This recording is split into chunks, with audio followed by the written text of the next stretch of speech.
สวัสดีครับ FC ที่น่ารักทุกท่านลุงดมขอขอบคุณจากหัวใจจริงที่ทุกท่านคอยติดตามกดไลค์กดแชร์และส่งกำลังแรงใจโดยดีเสมอมาครับทุกยอดวิวทุกคอมเมนต์และทุกการติดตามมีความหมายอย่างยิ่งสำหรับลุงดมครับลุงดมสัญญาว่าสิตั้งใจค้นหาเรื่องผีเรื่องลี้ลับเรื่องเล่าชวนขนลุก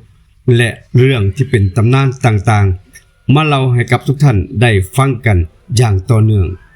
ถ้าผู้ใดเพิ่งเข้ามารับฟังเป็นครั้งแรกฝากกดติดตามช่อง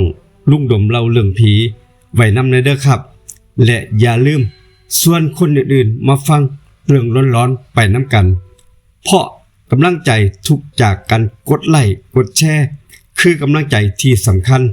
เฮ็ดให้คลิปของลุงดมมีคุณภาพสร้างสรรค์ผลงานต่อไป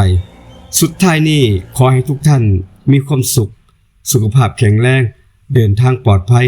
และพอกันในคลิปเรื่องเล่าตอนต่อไปขอบคุณของบันทึกเสียงรถทัวร์เรคคอร์ดลุงดมเล่าเรื่องผีขอบคุณจากใจจริงลุงดมเล่าเรื่องผีสวัสดีครับ